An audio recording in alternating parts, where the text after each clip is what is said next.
Thanks for joining us after the game. I'm Benny Nezaj. Well, Tyler, tonight's storm has left a significant impact here in northern Vermont. As you can see behind me, this gigantic tree has just completely collapsed onto this East Albert Road home.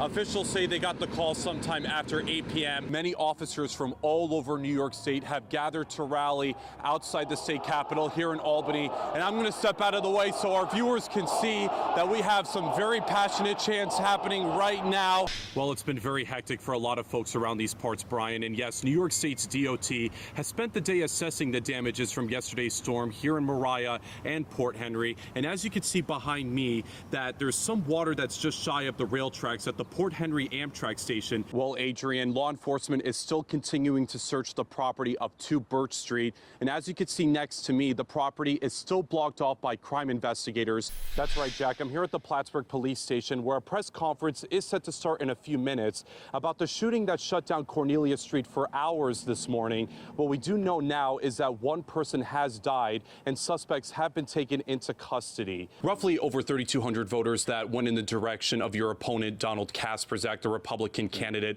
What is your message to those voters tonight? Well, we're following a multi-alarm fire that broke out in a Williston man's garage earlier tonight.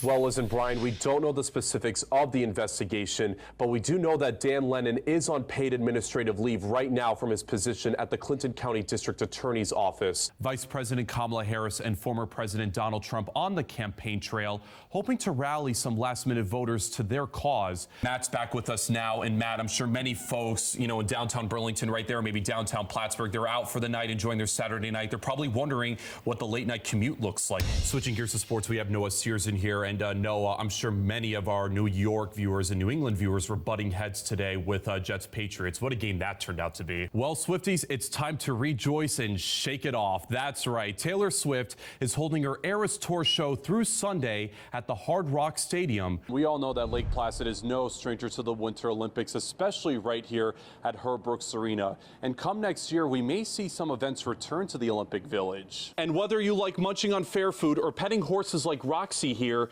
you can catch all the action from now until Sunday the 18th. Yeah, listen, Brian, it was a very emotional scene in court today as 58-year-old Scott Tyrell has been sentenced to 25 years to life in prison after pleading guilty back in September for killing his wife, Lisa Dashnaw, earlier this year. Like, it was horrible. Horrible, horrible.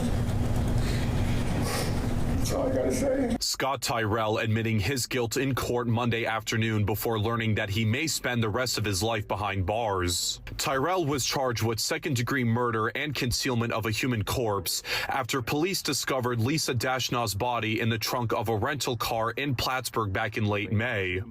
Clinton County District Attorney Andrew Wiley says the maximum sentence is the proper punishment. I stand before this court on behalf of the family members and ask this court to sentence Scott Tyrell to 25 years to life. But family members of Dashnaw continue to mourn the loss of their mother, sister, and friend. My mother, Lisa, did not deserve any of this. My mother, Lisa, was a very caring, loving, beautiful, hardworking, strong, and tough person. Life has definitely been different over the past 8 months now. I think about Lisa every day. I cry every day. I am repulsed by the thought of you and what you have done to my sister and our family. She will always be in our thoughts, hearts, and memories. Along with her traditions, habits, mannerism will forever be cherished and thought and carried on. Now, it's still unclear which prison Tyrell will serve in here in New York State, but for now, he has been remanded to the Clinton County Jail. We're live in Plattsburgh this evening. Benny Nezaj, NBC5 News. We've all heard the saying, when life gives you lemons, make lemonade. And for the Christian family in Saranac, they're taking that expression literally.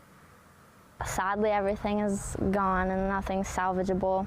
The Wilson family lost everything to a house fire on the night of July 3rd as their home on Hardscrabble Road is a total loss and one of their dogs is still missing.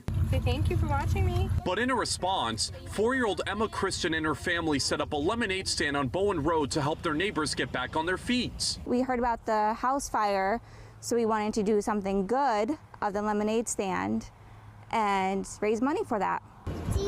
Good job. Since Sunday, Emma has raised more than $1,200 in sales and donations, and with dozens of people coming together to help out the Wilsons, one Dannemora resident says it's vital to give a hand to those dealing with tough times. We're a pretty tight community in the Saranac, Dannemora, and we try to stick together and try to help out each other. The Wilsons are beyond grateful for the community support. It's been hard, but we've had a lot of people that have been helping a lot, so it's made it a lot easier. We have places to stay, luckily, and people giving us what we need. And Emma's mom couldn't be more proud of her young daughter for inspiring the generosity. It makes my heart happy. I'm doing my best to raise a kind, smart girl, to do good for everyone, to volunteer, to help out whenever we can. And the Saranac community is planning more fundraisers for the Wilson family. In Saranac, Nezaj, NBC5 News.